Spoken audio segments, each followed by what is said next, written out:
Hi, it's KCCK's Culture Crawl. I'm Dennis Green, and my guest today is Kate Kunow from the Cedar Rapids Museum of Art. Kate, welcome. Thank you so much for having me. Great to have you on the Culture Crawl again to talk about current exhibits going on at the museum. Couple that we're going to talk about. Where do you want to start?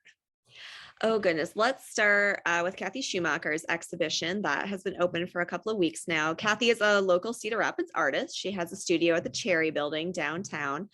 And as we usually do with local artists, we have a show of a whole new body of work that she's been working on for a couple of years. And it's all portraits of Black women, suffragette and civil rights heroines, kind of like the unsung heroes. So not the Sojourner Truth, Rosa Parks, Harriet Tubman, but more along the lines of like women that you haven't heard of. There's Claudette Colvin, Fannie Lou Hamer, Septima Clark. So there are 24 really beautifully painted portraits in that exhibition. We've done a lot with didactic materials. We have bios. Local performer and artist Aquinige reads quotes from each of the women, and that plays on a track throughout the exhibition. So it's a very immersive one. So we're really excited about that. And that pairs with our Carl Van Vechten exhibition, which of course, Van Vechten is a real big Cedar Rapids name. And Carl, of course, was a photographer in the early and mid 20th century. He got out of Cedar Rapids pretty early and went to Chicago and then New York. He referred to Cedar Rapids as that unloved town. He was not Cedar Rapids' best cheerleader, no.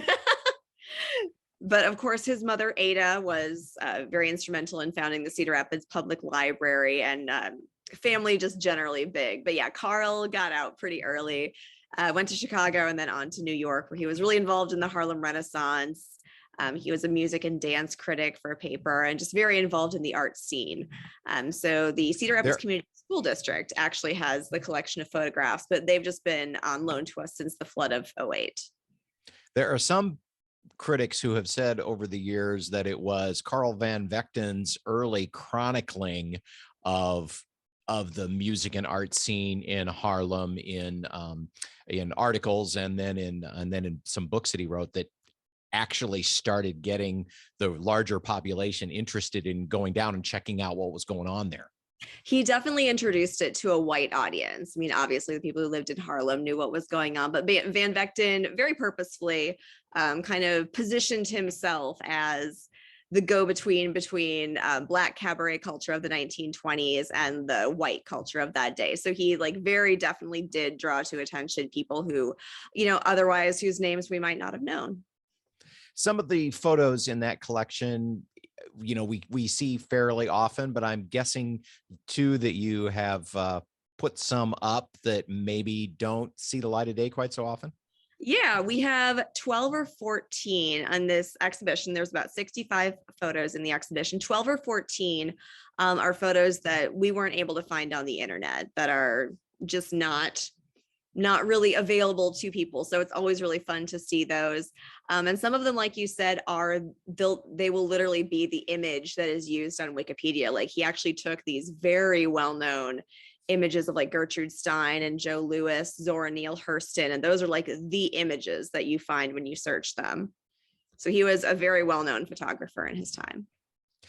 In putting this together, did you turn up anything about Carl or his life or friendships that you hadn't known before? He is an interesting and complex character for sure. There was a new biography of him by Edward White, I believe, that was published maybe last year. And that is a real eye-opener. It deals more with his writing than it does with his photography. He, as you said, was he was a pretty prolific writer, not just in his criticisms, but he wrote several novels. And so the book deals more with that, but it's interesting to get to know him as a character, because he is an interesting figure in history. These exhibits, how long will they be up? They are both going to be up through, Kathy Schumacher will be up through early May and Carl Van Vechten through mid-May. All right. Anything else going on at the museum you'd like to talk about? We're doing a lot. We're still doing most of our programming via Zoom. We're very COVID cautious. So we're doing some great Zoom programming. We're having a Zoom presentation with Kathy Schumacher and Aqui on Sunday, April 24th at 2 p.m. Talking about Kathy's collection and Aqui's contribution to it. So that will be really wonderful. We have an Art Bites coming up on the 1st February and March that our fearless director, Sean Ulmer, will be walking everyone through the Carl Van Vechten exhibition. So we have a lot of cool stuff coming up with these exhibitions. We're excited about a good way to start 2022. Well, if anyone wants more information, I guess we should say that even though you're doing a lot of programming on Zoom, that the museum is still open. And of course, galleries are kind of by their nature socially distant. So it is it's a great safe place to go. Safe and entertaining way to spend an afternoon. Very much so. Yeah, we require masks, but we invested in a lot of plexiglass. So once you come in and pay the fee, and then it's a great COVID safe place to come.